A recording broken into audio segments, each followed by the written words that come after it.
नमस्कार दोस्तों, मैं कोमल और आप देख रहे हैं इनसाइड लाइव। स्वागत है आपका हरलाखी विधानसभा क्षेत्र की कहानी में। भारत नेपाल सीमा पर बसा यह इलाका जितना खूबसूरत है उतना ही दिलचस्प यहाँ की सियासत है। 1951 से लेकर आज तक यहाँ की राजनीति में कई बड़े बदलाव हुए। आइए इस सीट के इतिहास और हर चुनावी मोड़ की सैर करते हैं।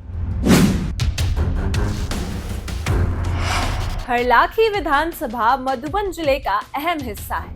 सीमा पर होने के कारण हमेशा चर्चा में रही है। यहाँ के लोग मुद्दों पर वोट देते हैं और पार्टी का झंडा देखकर फैसला नहीं करते। 1951 से यह सीट पर पहला चुनाव हुआ।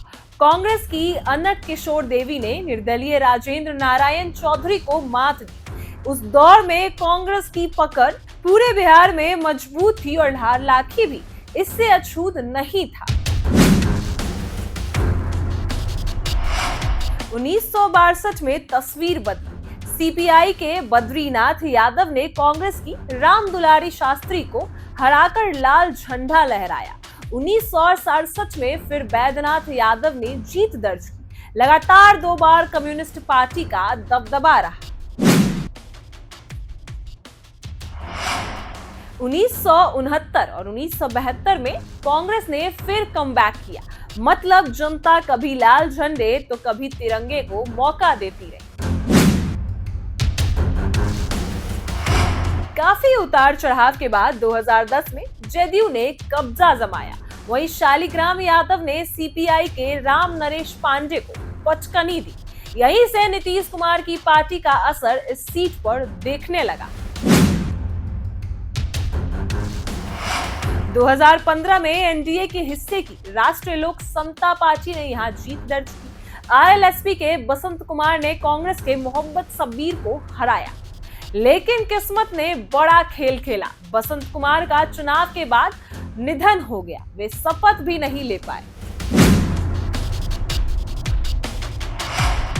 बसंत कुमार के निधन के बाद उपचुनाव हुआ। उनके बेटे सुधांशु शेखर ने पिता की विरासत को संभाला और जीत दर्ज की। लेकिन 2019 में उन्होंने आरएलएसपी छोड़कर जेडीयू ज्वाइन कर लिया।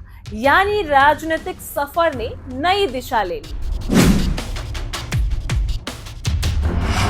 2020 में जनता दल यूनाइटेड ने फिर बाजी मारी और जनता के जेडीयू के सुधांशु शेखर ने सीपीआई के राम नरेश पांडे को 17,593 वोटों के बड़े अंतर से हराया।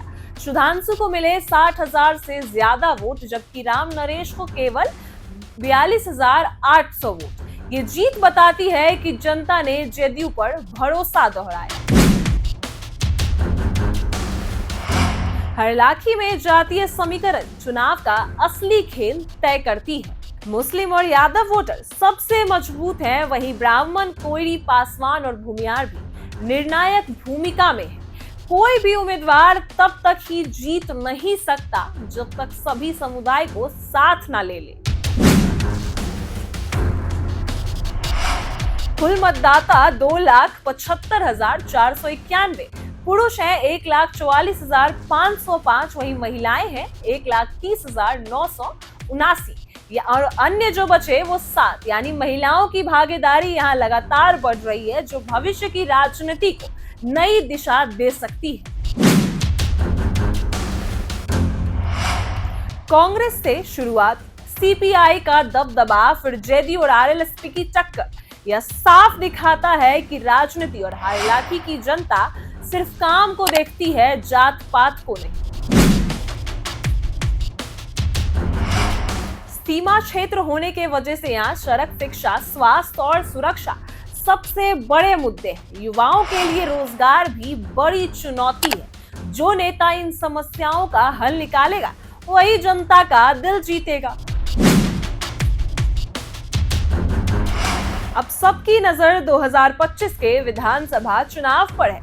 क्या जदयू अपनी पकड़ बनाए रखेगी? क्या सीपीआई फिर से वापसी करेगी या फिर कोई नया चेहरा चौंकाएगा? यह कुछ भी मुमकिन है, क्योंकि राजनीति में कभी भी कुछ भी हो सकता है। और हरलाखी विधानसभा बताती है कि लोकतंत्र में जनता सबसे बड़ी ताकत है। पार्टी बदलती है, नेता बदलते हैं, लेकिन फैसला हमेशा जनता का होता है।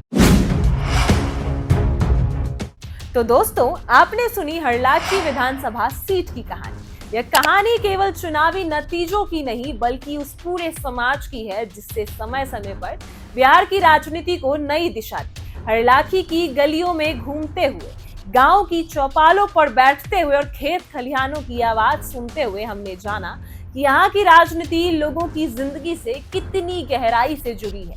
वही हरलाखी की कहानी हमें यह भी बताती है कि जनता केवल वोट नहीं डालती, बल्कि अपनी आकांक्षाओं और उम्मीदों को और भी व्यक्त करती है। किसानों ने हमेशा अपनी जमीन, पानी और फसल की बात की, युवाओं ने शिक्षा और रोजगार की मांग उठाई और महिलाओं ने सुरक्षा और सम्मान को चुनाव का बड़ा मुद्दा बनाया। यह सब मिलकर हरलाखी को बिहार की राजनीति में एक अलग पहचान देती है। हरलाखी में चुनावी इतिहास पर नजर डालें तो कई बार जनता ने ऐसे फैसले किए जिन्होंने राजनीतिक समीकरण पूरी तरह से बदल दिए। कभी बड़े दल ने यहाँ दबदबा बनाया तो कभी क्षेत्रीय ताकतों ने यहाँ से अपनी पहचान बनाई। यह बदलाव यही साबित करते हैं कि लोकतंत्र में जनता ही अपनी असली निर्णायक होती है। लेकिन हरलाखी की दास्तान सिर्फ चुनावों तक सीमित नहीं है। यहाँ की सांस्कृतिक परंपरा, लोकगीत, मेले और त्योहार भी राजनीति को आकार देते हैं। चुनाव के समय यही परंपराएं समाज को जोड़ती हैं और एक साझा आवाज के रूप में उभरती है। यही वजह है कि हरलाखी की कहानी सुनना एक राजनीतिक सफर के साथ साथ सामाजिक और सांस्कृतिक यात्रा भी है। अब सवाल यही है कि जब हरलाखी की दास्तान इतनी गहरी है और दिलचस्प हो सकती है, तो अगली सीट की कहानी कैसी होगी? तो दोस्तों, तो हमारी अगली मंजिल है बेनीपट्टी विधानसभा सीट। बेनीपट्टी भी मिथिला की धरती पर स्थित है और इसकी राजनीति का इतिहास उतना ही पुराना और रोचक है जितना यहाँ की संस्कृति, यहाँ की सामाजिक निर्णय। और यह सीट कई मायनों में खास रही है। या जनता ने बार बार यही दिखाया है कि वे केवल नेताओं की बातों से प्रभावित नहीं होते, बल्कि उनके काम और ईमानदारी को भी परखते हैं। अगले एपिसोड में हम आपको बताएंगे कि बेनीपट्टी विधानसभा सीट का चुनावी सफर कैसा रहा, कौन से नेता यहाँ लंबे समय तक जनता का विश्वास जीतते रहे और कब यहाँ सत्ता परिवर्तन हुआ और किन मुद्दों ने चुनाव को प्रभावित किया। हम सब आपको बताएंगे। हम यह भी जनाएंगे कि यहाँ के लोग किन प्राथमिकताओं को लेकर वोट करते हैं। कभी यहाँ शिक्षा और सड़क मुख्य मुद्दा बने तो कभी स्वास्थ्य और रोजगार पर लोगों ने जोर दिया। बेनीपट्टी की राजनीति केवल चुनावों तक सीमित नहीं रही।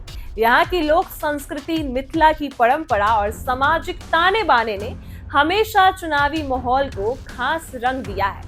यहाँ की महिलाएं, युवाओं की भागीदारी राजनीति को एक नया अध्याय देती है, एक नया रूप देती है। तो दोस्तों, अगर हरलाखी की कहानी ने आपको प्रभावित किया है, तो यकीन मानिए कि बेनीपट्टी की दास्तान भी उतनी ही रोचक होगी। हम वहां की राजनीति, समाज और संस्कृति को आपके सामने विस्तार से लाएंगे। इसलिए आपसे निवेदन है कि अगर आपको हमारा यह प्रयास अच्छा लगा हो तो चैनल को सब्सक्राइब कीजिए, वीडियो को लाइक कीजिए और अपने दोस्तों, परिवारों के साथ शेयर कीजिए। साथ ही कमेंट में हमें जरूर बताइए कि हरलाखी की कहानी का कौन सा पहलू आपको सबसे ज्यादा दिलचस्प लगा, क्योंकि आपकी राय हमारे लिए बेहद महत्वपूर्ण है और हमें आगे और मेहनत करने की प्रेरणा भी देती है। तो मिलते हैं अगले वीडियो में बेनीपट्टी विधानसभा सीट की पूरी कहानी के साथ। तब तक जुड़े रहिए हमारे साथ, सुनते रहिए और जुड़े रहिए हमारे साथ।